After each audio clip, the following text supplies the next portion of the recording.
महाविकास आघाडीमधील जागा वाटपाचं सूत्र अद्याप निश्चित झालेलं नाहीये। असं असताना प्रदेश काँग्रेसने राज्यातल्या सर्व लोकसभा मतदारसंघातील इच्छुकांची नावं मागून मित्र पक्षांना मात्र बुचकळ्यात टाकलंय। त्यामुळे लोकसभेसाठी काँग्रेसची स्वबळाची तयारी आहे की दबाव तंत्र अशी चर्चा सुरू झाली आहे। काँग्रेसची स्वबळाची तयारी की दबाव तंत्र?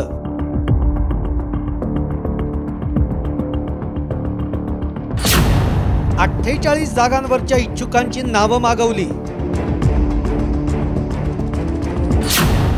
काँग्रेसचं महाविकास आघाडीला धक्का तंत्र।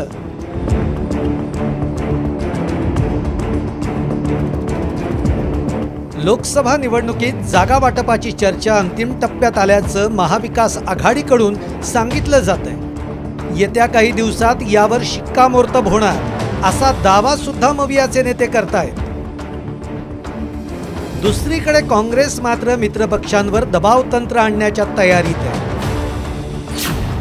काँग्रेसने राज्यातल्या 48 लोकसभेच्या जागांसाठी इच्छुकांची नावं मागवली आहेत। 10 जानेवारीपर्यंत इच्छुकांची नावं सादर करण्याच्या सूचना देण्यात आल्याची माहिती आहे।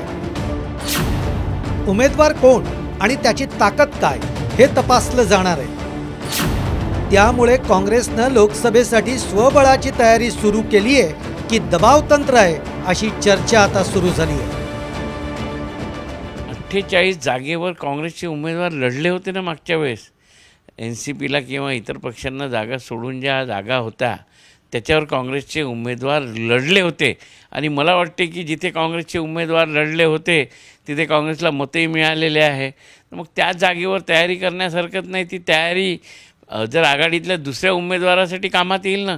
शेवटी कितीही पक्षांच्या आघाडी झाल्या तर जे त्या आघाडीमध्ये समाविष्ट पक्ष आहेत त्या सर्वच कार्यकर्त्यांना कामं करायची आहे। तर ही केलेली तयारी ही उमेदवाराच्या कामातच येणारी आहे। काँग्रेस अध्यक्ष मल्लिकार्जुन खरगे आणि अध्यक्ष राहुल गांधी यांच्या उपस्थितीमध्ये सरचिटणीस, प्रभारी, प्रदेशाध्यक्ष, पक्षाचे मुख्यमंत्री आणि विधिमंडळ नेत्यांची गुरुवारी दिल्लीमध्ये बैठक झाली। प्रदेशाध्यक्ष नाना पटोले, विधिमंडळ पक्षनेते बाळासाहेब थोरात या बैठकीसाठी उपस्थित होते। काँग्रेसचे सरचिटणीस मुकुल वासनिक यांच्या अध्यक्षतेखाली समिती स्थापन झाली आहे। समितीच्या माध्यमातून जागा वाटपाची चर्चा सुरू होणार आहे। या समितीची चर्चा अंतिम टप्प्यात आल्याचं ठाकरे गटाचे खासदार संजय राऊतांनी सांगितलं। दुसरीकडे वंचित आघाडीचा मवियामध्ये सन्मानानं सहभाग होईल असंही त्यांनी म्हटलंय।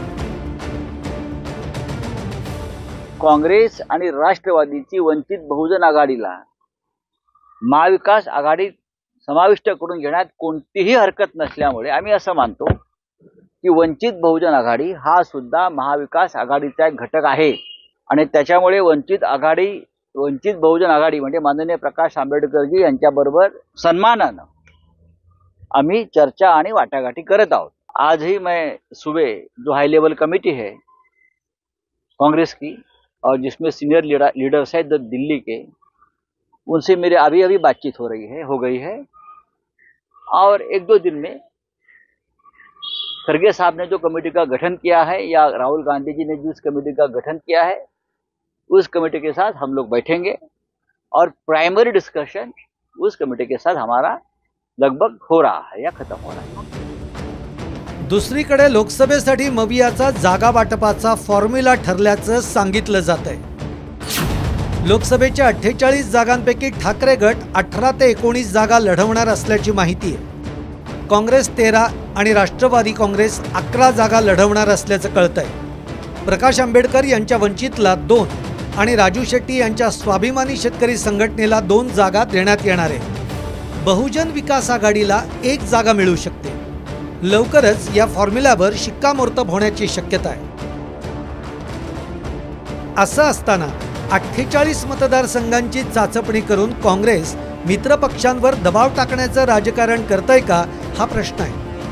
आता एकीकडे काँग्रेसची ही खेळी सुरू असताना जागा वाटपाच्या फॉर्म्युल्यावर कधीपर्यंत शिक्कामोर्तब होणार हा देखील एक प्रश्न आहे। ब्युरो रिपोर्ट, साम टीव्ही न्यूज।